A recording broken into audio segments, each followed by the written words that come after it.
Hello, everyone, and welcome back to our 1:30 session. I'm going to bring up the slide here. So, 5 tips to make you a survey measurement rock star.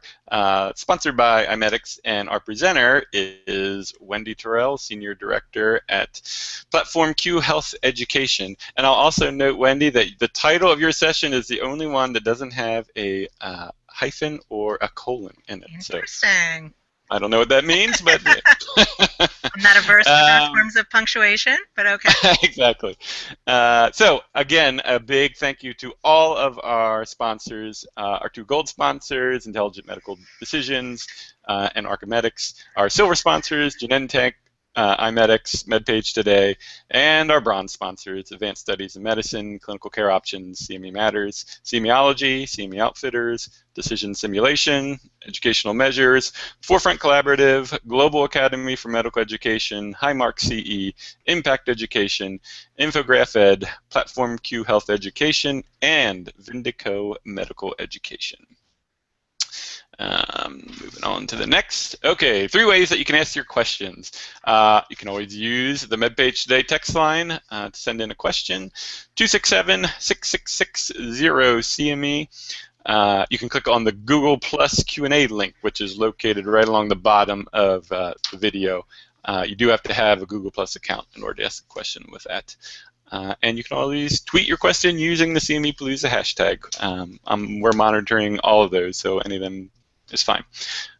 Speaker disclosure, opinions, discussions, and/or conclusions are Wendy's. They do not represent a position for employer necessarily, unless she says so, I guess.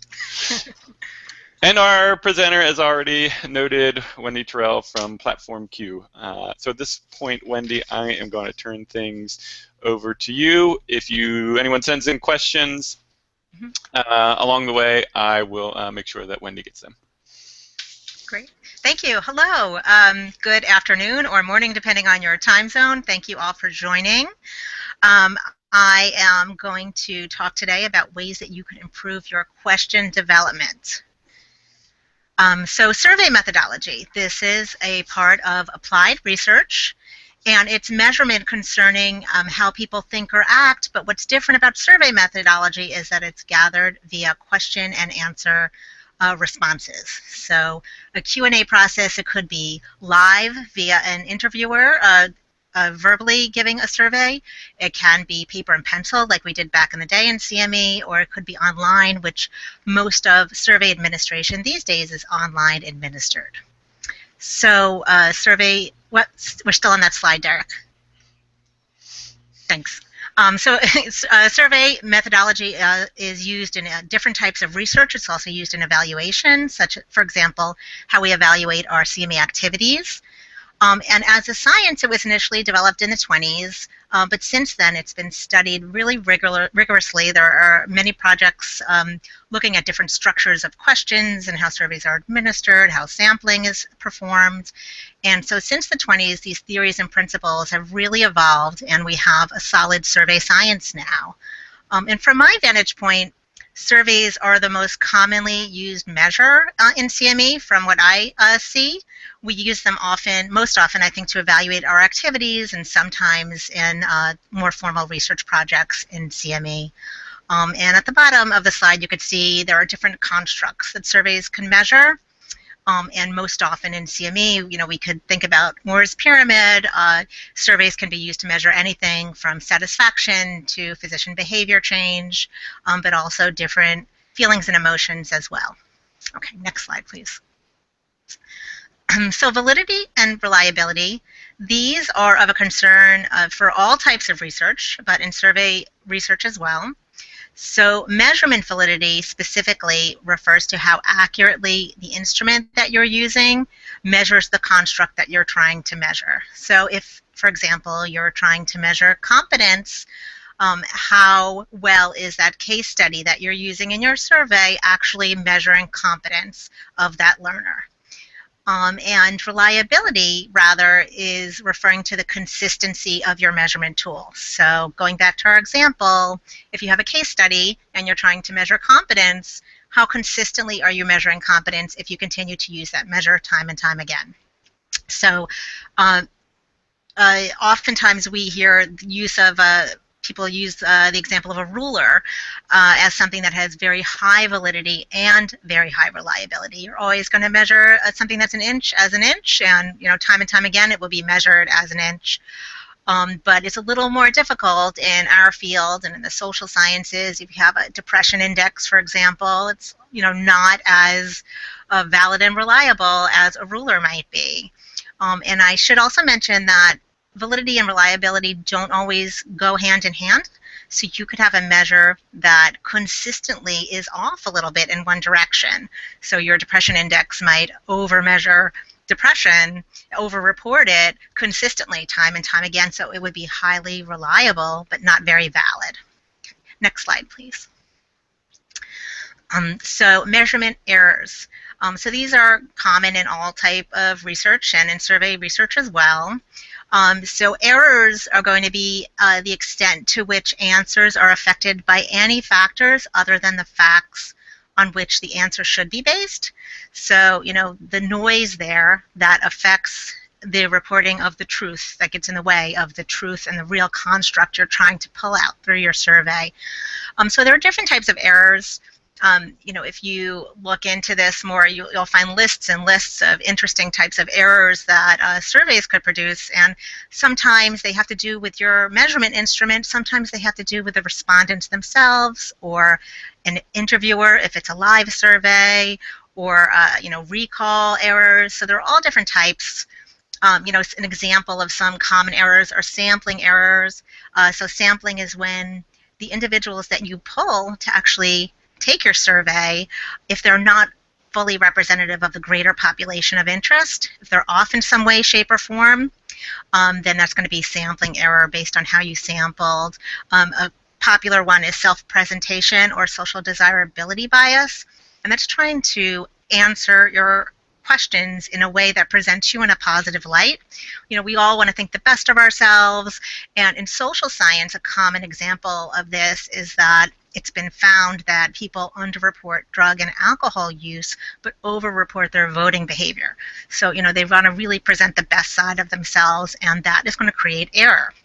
So when error is consistent, and not just random among your sample, when it's consistent and your measure is consistently erring in one direction, that's when your instrument is biasing your results. So there's an example of acquiescence bias, which is referring to the tendency for people to really be agreeable and want to agree. Let's say you have an agreement scale. People tend to lean towards the agree versus the disagree. That's just in human nature. And same thing with true-false. People lean towards the true versus the false. This is called acquiescence bias. So if you have a measure that's not taking that into account, you're going to have consistent error. So it will be termed bias. So today we're really going to focus just on measurement error. Even though all these other errors are very interesting, we'll focus just on measurement error. And this is the difference between the estimate that's produced and the true value, because respondents are giving inaccurate answers to your survey questions.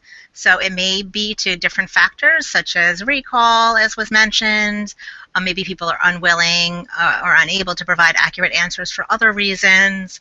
But we're focusing right now on what we can control, and we can control poor question design and make our questions stronger. So we are really concerned with whether the question adequately measures the idea or concept of interest. And a term for that not happening is called specification error. Okay, next slide, please. So we want to improve validity and reliability, and here are just a few ways to do it.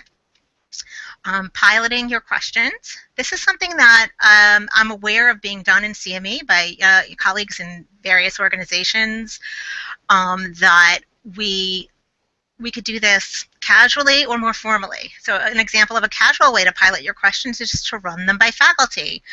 Let's say you as an educational provider draft your questions and then have faculty review them. That would be a form of piloting.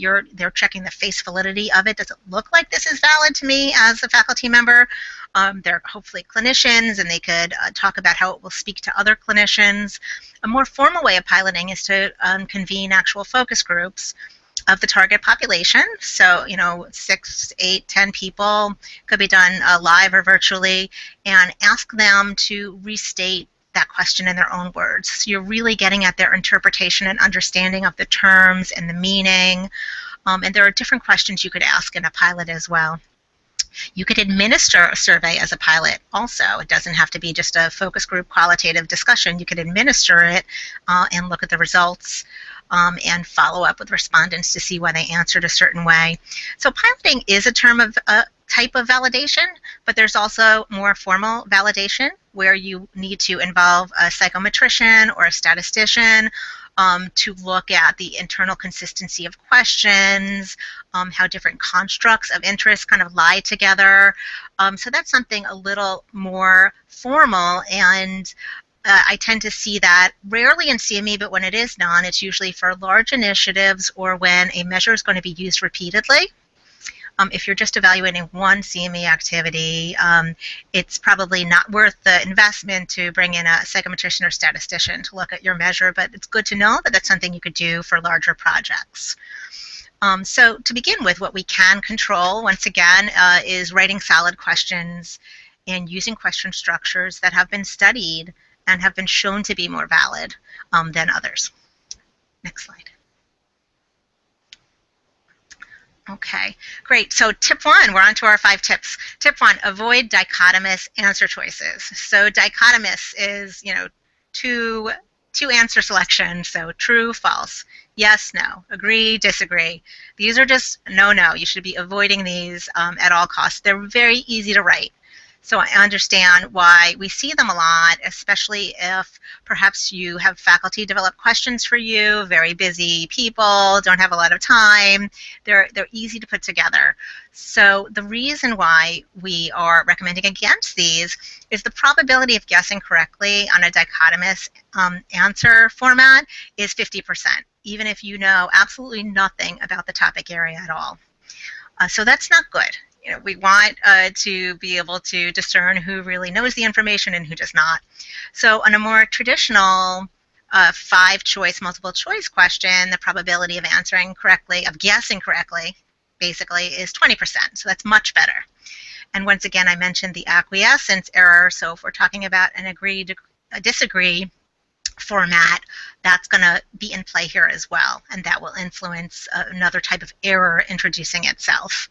So, for these reasons, we recommend against those. Great. So tip 2, we want to avoid tricky answer choice formats. So, why in the world are we trying to confuse and mess with our respondents? There's no reason for it. That isn't the purpose of us evaluating our programs. We want to really find out if they are knowledgeable and competent, and if their behavior has changed. We really don't want to trick them. So we see these most often in knowledge questions. Examples of tricky choice formats that are popular are all of the above, none of the above, my favorite, A and E, which are really tricky. So this causes people to it's cognitively taxing, basically, for the respondents, for them to have to think about, flip their reasoning, to think about everything except D. It just leads to measurement errors. So these structures have been studied, and they've been shown to be less valid than just asking a straightforward question with having to choose the correct choice out of an A through E without having to, be tricky about it. So when specifically the all of the above format was studied, responses tend to skew more towards the all of the above response. And typically that's the correct answer when people draft these questions. So that gives you a falsely elevated score in those types of questions.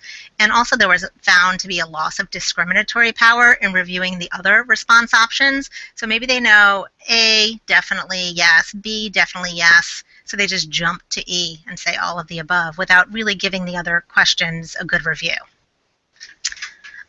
Next slide, please. So tip 3, avoid negatively phrased questions. So once again, I talked about how cognitively taxing the tricky answer questions were in tip 2. It's similar here, that it's cognitively taxing to have to flip your logic. So especially if you have a survey where there are affirmatively phrased question stems and you are being asked as a respondent to identify the correct answer time and time again, and then all of a sudden it's flipped with an accept question, a not, a worst, least likely. All of these are negatively phrased question stems. So if you could look at the examples here, the first one, novel targets in clear cell RCC include all of the following except if that could just be rephrased as novel targets in clear cell RCC include which of the following. As affirmatively phrased, it's positive, and they have to identify one question without flipping their logic. So once again, oftentimes, I mean, I've had this in my past where faculty have written questions and I have to get them and flip them around or work with the medical director to flip them around to be positive. It's great if you could give these tips or a little cheat sheet on structure to faculty if you have faculty develop questions for your evaluations. And every organization has a different process there, but just a tip. Okay, next tip, please. So tip 4, avoid double-barreled questions and break out those double-barreled questions into single-barreled questions. So this term is just a cute way to refer to questions that contain multiple concepts. And I see this in learning objectives all the time also. You want to stick to one question, one topic per question. And if there's 2, break it up. So if we could see the example, the first bullet there, do you recommend changes in diet and exercise for all of your overweight patients? If you go down to the rewrite at the bottom, do you recommend changes in diet for all of your overweight patients? And then the next one refers to just exercise. So this is something that if you see, if you're writing the questions yourself, avoid it. If you're editing someone else's questions, try to break those up into more than one. So basically the reasoning for that one is that it just causes confusion and you might agree with one and not the other, etc. Okay, tip 5, use specific concrete wording, not ambiguous wording. So not everybody is going to interpret words in the same way and phrases, and there are vague kind of terms like health, which might mean something completely different to me than it does to you. So an example that I like is the last bullet here, I have visited my doctor in the past 6 months. So let's say this is a patient-focused survey. Everyone defines doctor, I mean, maybe not everyone, but there are people out there that define doctor in different ways. Some people see a nurse practitioner. Does that count as a doctor? Some people go to a minute clinic. Does that count as a doctor visit? There are also these days telemedicine, email consults. What if you saw the nurse, but you did go into your doctor's office? So all of these things are just an example of how it could be confusing using these vague terms, and piloting can really help you with understanding what's vague and what's not. And it's also important to look at these terms if you have international audience at all, or even US-based healthcare providers or patients that maybe English is not their first language. So terms are going to be understood differently by different people. And I should also mention that if, once again, the last example there, I have visited my doctor in the past 6 months. The past 6 months is an example of being specific and not ambiguous. So it's going to vary from question to question, but if you can limit your question about behavior to a time period, it's helpful, because somebody might have different behavior with their diet and exercise 6 months ago as they do in the past 6 months, etc. So it's a good rule of thumb to add a time constraint whenever you think it might be behavior related. Okay. So we're going to move. Yes, go ahead. No, I'm just going to say, just a reminder how to ask questions. I also want to give you a note. We've got about 5-6 minutes to go. Okay, great. So we've just got some examples here. We're going to try to apply the tips to everyone at home. So Derek gave you ways to submit your questions if you're on Google Hangout or texting or Twitter. So voting, this is question 1. Of these 2 formats, based on the tips we reviewed today, which question format do you prefer? So I'm not going to read them. You can read them yourself.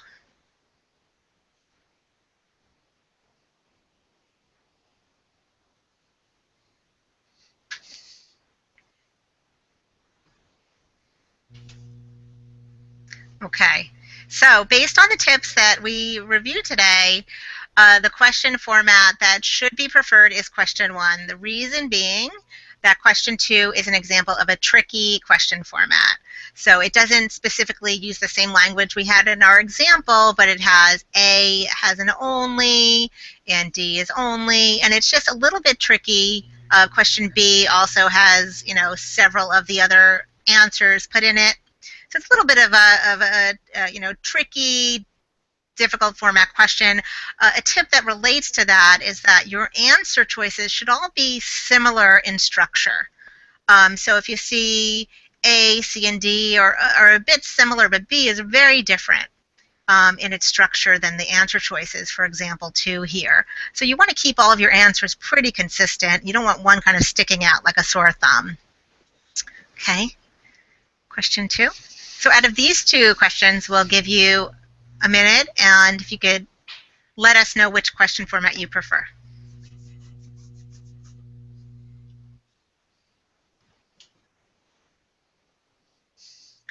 Okay. So based on the tips we had today, you should prefer question 2 because question 1 is a true-false dichotomous question, and that is no-no because you have a 50% chance of getting it right without any knowledge. Okay, next slide, please. So I'm going to ask you to recraft this. You could either send it in or just mentally do it based on what we learned today. So the question is, which is not your favorite color crayon? So this was an example of negatively phrased questions. So we'd want to flip this into what is your favorite color crayon. That's okay. Okay, and another one to recraft.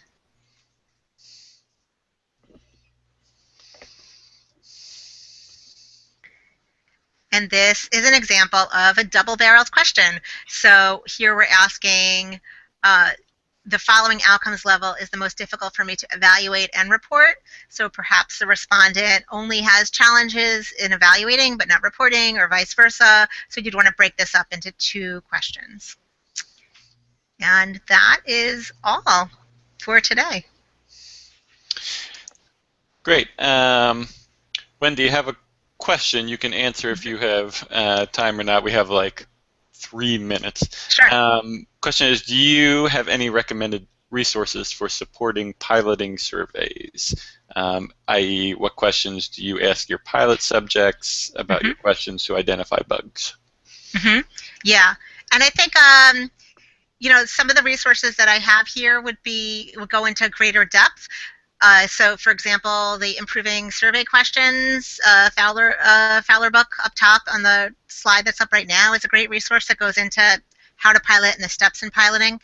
But the best question I think to ask is asking people to restate a question in their own words, because then you really get at how they're interpreting those vague terms and if they're understanding it in the way that you're meaning to present it. Okay. Do you have time for another one? Yeah, sure. What are the considerations in terms of measurement of the data if you revise a question midway through an activity? Right. So, yeah, this is a real challenge. It comes up in CME. I've had this present itself too. And I think that if you have an opportunity, I think it depends on a lot of things. How many completers do you think there are going to be after your revision? Do you think there's going to be enough that you're still going to have a nice sample size to conduct your analysis? I think the best thing to do is if it's really going to make a difference and the question is very poor and you can make it much better, I would do it if I would have enough completers that point forward and disclose it in the report. Make sure that it's known that you changed the methodology, and obviously you can't compare apples to oranges. Any data that you had for the similar question from that point before cannot be included. Okay, and let's push it one more time, and then we'll have to get out of here. Sure. Are there any tips that you would not recommend? Any tips that I would not recommend? Yeah, I don't understand that. Oh, I don't know. Maybe that needs to be rephrased. Hey, there you go. I don't like negatively phrased questions. Maybe that was a joke. That's fine. We are. I think that was a joke we didn't get. Yeah. Yes, it was. So anyway, thanks, Wendy, very much. That was a great session. Really appreciate it. Thank you. And part of this, we should have had you look at our survey, perhaps. Next time. Yeah, exactly. Any of you who have not already done the RCME Palooza Spring Survey, please do so, just so we have an idea of how many people are watching. It's right on our live page. Just 6 questions. Won't take you very long to do, I promise. And the last thing is we have another session coming up at 2 o'clock. So you just need, once this one's over, just need to refresh your browser, and you'll see the next screen will come up momentarily. So thank you again, Wendy.